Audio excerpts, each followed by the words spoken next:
Okay. Had some technical difficulties on a phone call interruption earlier, so I had to start all over again. Thank you for joining. Now, I want to finish what I was saying at the end of last week's live episode, and that is I watched the last like 2 minutes of it. It's hard to watch myself, but anyway, watching the last 2 minutes, and you know,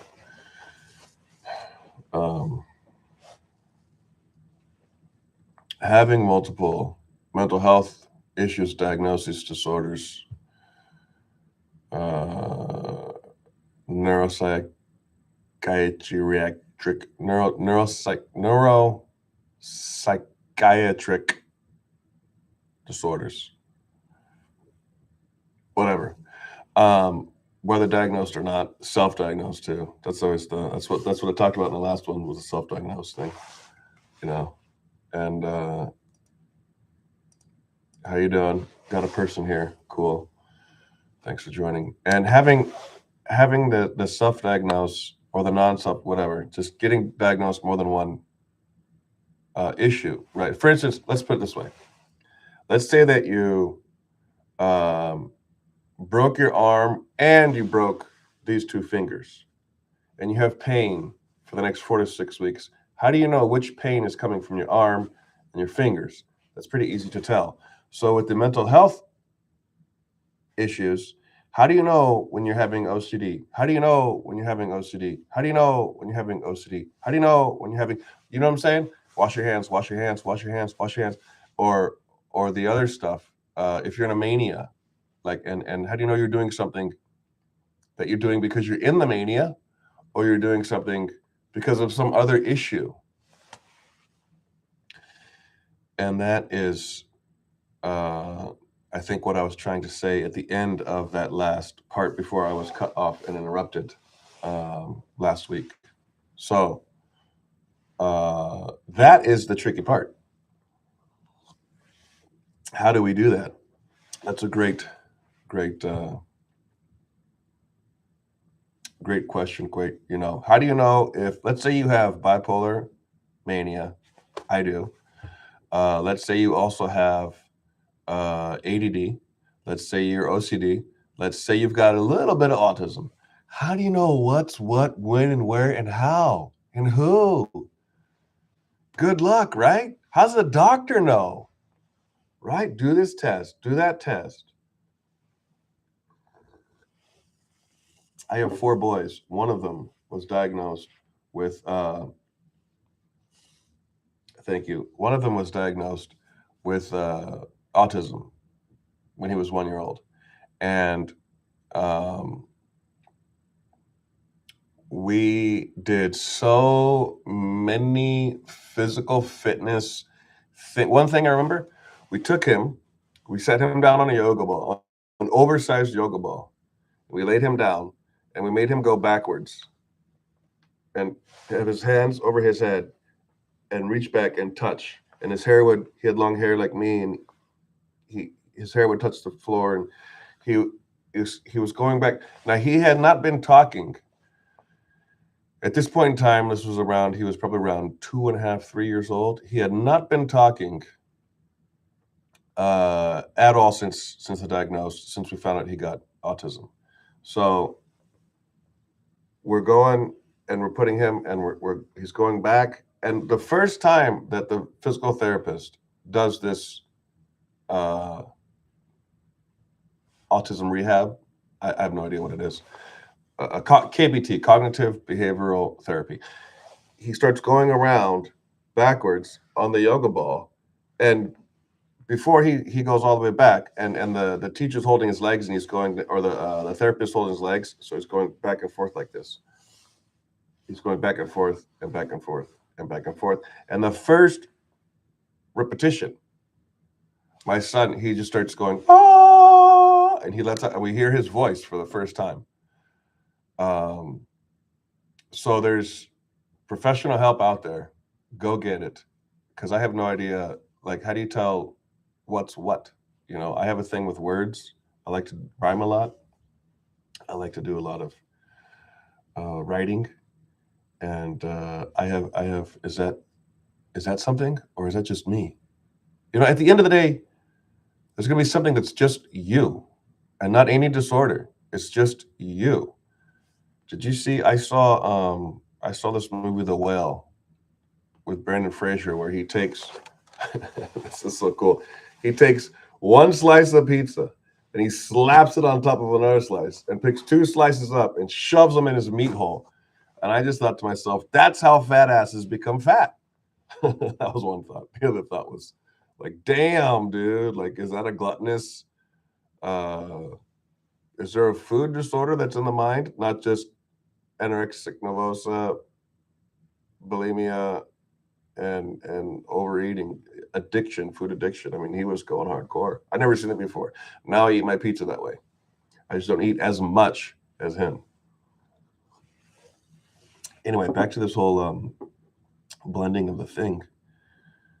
Because personally, when I do get into a hypomania spot, not all the time am I up there.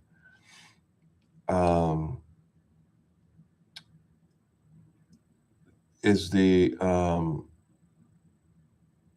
is the is the energy happy and joyful and pleasant? So I can go up on a mania, and I can feel invincible, and I can be irritable with people, because I'm thinking, for some reason, when I get when I go real up there, I think to myself that people can read my mind or read the situation. It's very obvious is what's going on. When it's not, it's not at all. Everybody else has their own little things that they're thinking and doing, and all these little, their little quirks and isms. So the point is that when I'm up, there's still a down that is in there that can be triggered real easy. So I hope this helps. It's tough, man. It's tough, And then there's those people. I meet people all the time. They want to be diagnosed. I had a classmate last semester. I want to be diagnosed. I want the doctor to give me my autism diagnosis with my ADD. Why? Why do you want that? I asked her. I finally just broke down. I said, why do you want this? Why do you want that? Why do you want it so bad? Why do you want it? You really want that? Well, when I get that, then I can have my disability. Oh, so then you don't have to work. So then you don't have to be like the rest of the world. The 99%. 99% of the world is right-handed. 99% of the world is male or female. Hate to break it to you. 99% of the world, right? If you don't like male or female, 99% of the world is penis or vagina. 99% of the world, right, is hair, eye, right-brained, the same. The fucking same. 99% of the world has to go to work, right? So there's those people that I want my diagnosis. I need my diagnosis. Listen, if you're going to a professional doctor and telling that doctor, I have autism, give it to me, and they're telling you, no, you don't, who do you think knows more? The one that's been through school and read the DSM and done the whole thing and has colleagues and has peer-reviewed studies and all this other stuff, or you who went on WebMD or Google and read some shit. Oh, I totally got autism. And when did autism become the cool thing to have? How did that? How that? People are going around saying my autism. That's another one. That's another one that bugs the fuck out of me. My autism. Well, how does your autism work as opposed to other people's autism? Like my diabetes. My diabetes. Listen, this is how diabetes works. There's diabetes type 1. There's diabetes type 2. There's early onset diabetes. There's children born with diabetes, and then there's Diabetes that comes later in life when you're old and weak and dying and going out the window already. And the way it works is there's insulin and there's no insulin. There's death and there's no death. It's not, well, my diabetes can do this, and my diabetes is immune to gummy bears. I can eat all the gummy bears I want, but I can't eat Oreo cookies. It's not how it works. So that's my rant. And I think less is more. You don't want more. You don't be chasing.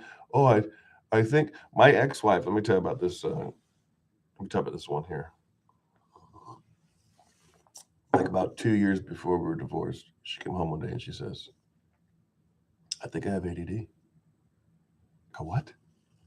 She goes, "I think I have ADD." What gave you that idea? Well, because I'm going to school and I'm reading all this stuff here about it. And I'm like, that's me, that's me, that's me. Check, check, check, check. I'm like, okay. Do you want ADD? Do you want a diagnosis? Do you want a solidified? Here you go. Here's your golden star ADD. She went to bed. She wakes up the next day and she goes, computer's gonna crash. She wakes up the next day and she goes, I slept the best I've ever slept before in my entire life. And I think it's because now I know that I have ADD. And I said, self-diagnosed. And she says, whatever, you don't want me to have it. I go, why do you want to have some? I hope I got obesity. I think I'm obese. I want obese. I want obesity. I want corona. I want HIV. I want HPV. I want sickle cell anemia. Are you fucking kidding me? Who talks like this? Why are we talking? So that was her, and maybe she does have it. Maybe she doesn't.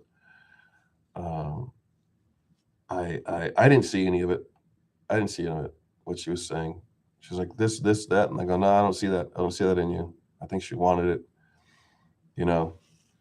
When you have friends, you want to be accepted into that circle, and you'll do stuff to get accepted into that circle, even to the point that you shouldn't be doing stuff like that, and you shouldn't be doing it.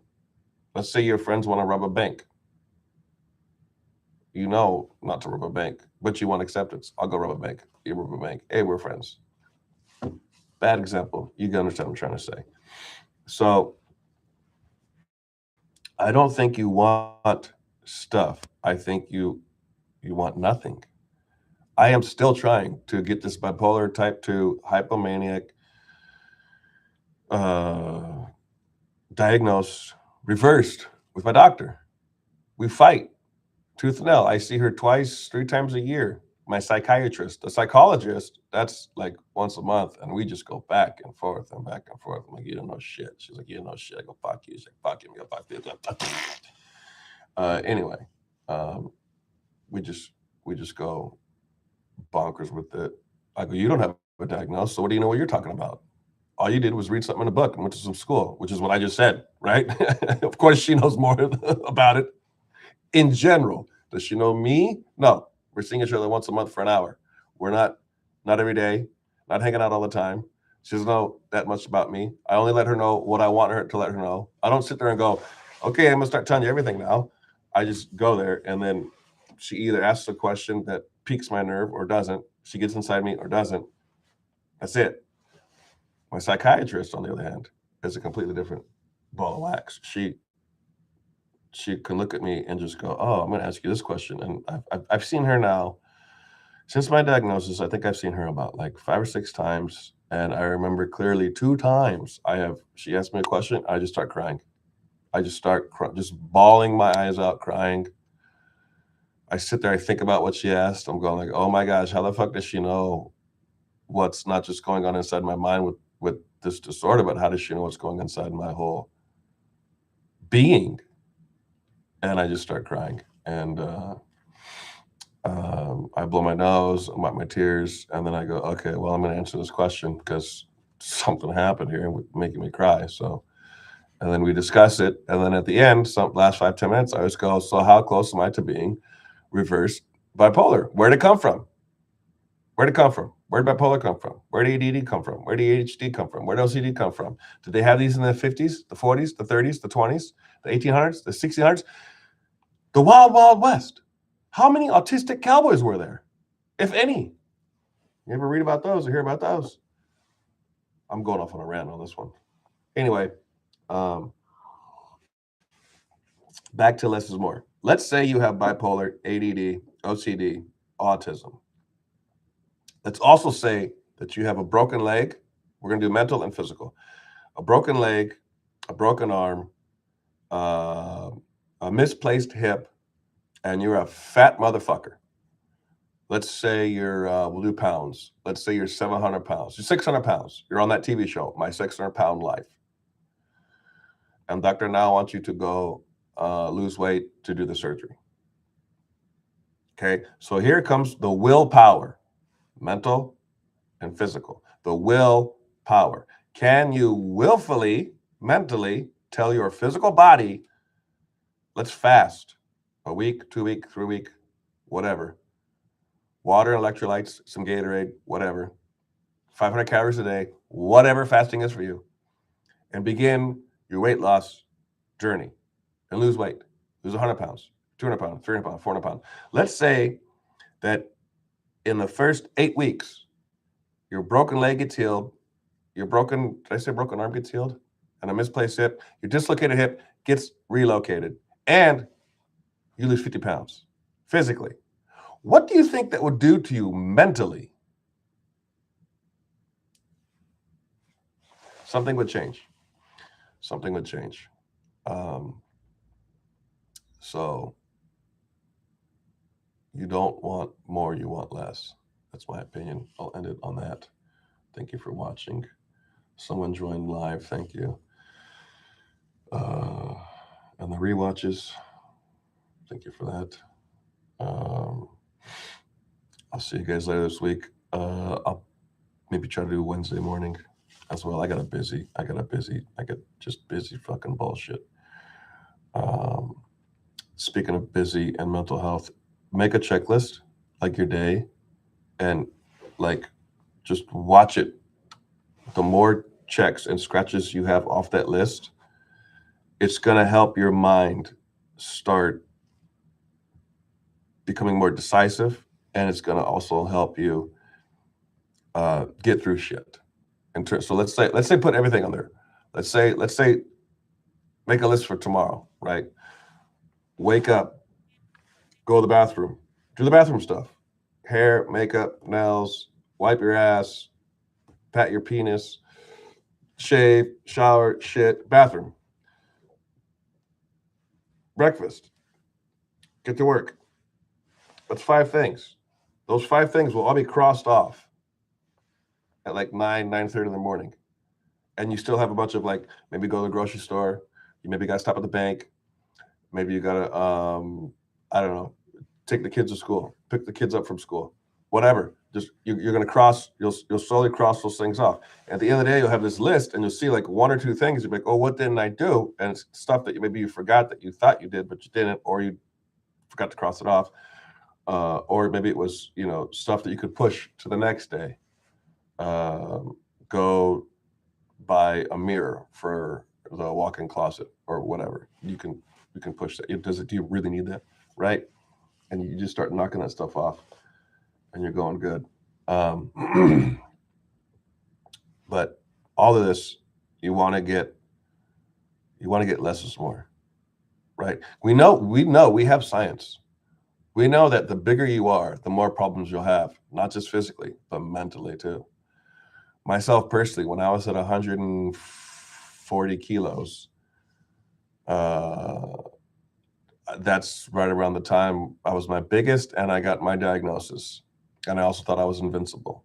And then it was like, wow, well, what can I do to help prevent this? And what can be better? And I just started reading books and going online and just looking at everything I could possibly look at. And one of the core main issues was the lighter you are, not all the way on the anorexic bulimic side, but the lighter you are, the easier it is for your brain and your mind and your mental being to function on a daily basis.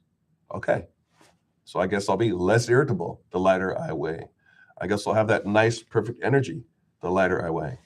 My impulsivity and my major depression will kind of go down the lighter I am. I was in Copenhagen recently, and I went to Dunkin' Donuts and I bought 12 donuts. Yeah, I was a bad boy, but I don't do that every day.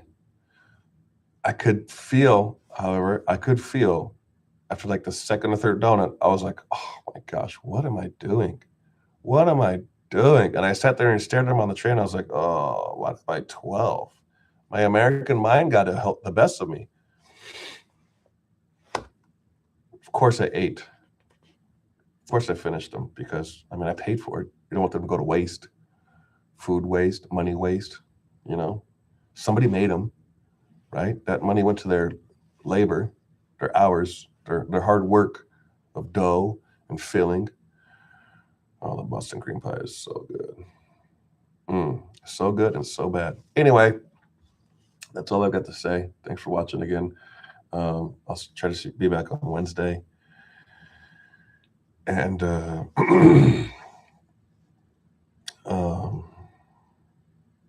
yeah, this mental health is, you know what I think I'm doing?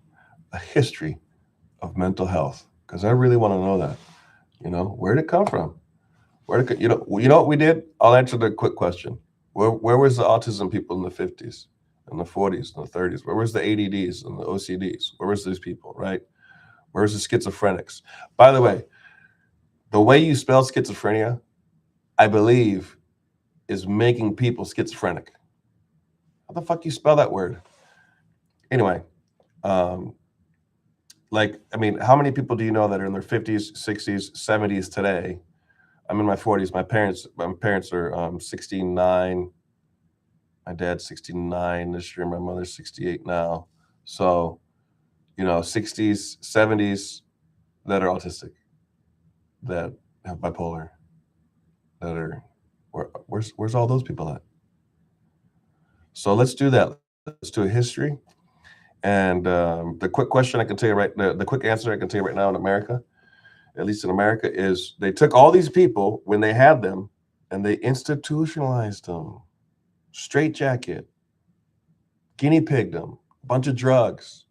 What's wrong with this person? He doesn't talk. Jab this shot into him. See what he does. What's wrong with this person? She's washes her hands 100 times a day. Jab this shot into her. See what she does. That's what they did back then. They took them away from society and they locked them in. I know in other cultures, I don't want to say exactly. So the Eastern cultures, at some point, if you were deformed in some way, they would just kill you. Your baby has 3 toes, dead. Your baby is missing an arm, dead. Try again. So let's do that. The history of mental health in the world. Where's it come from? Where's it going? What's the future? Well, the future is money. That's obvious. So thanks for watching. Love you guys. Have a great day and week. Easter's coming soon. So baby Jesus needs your money. So love you guys. Bye.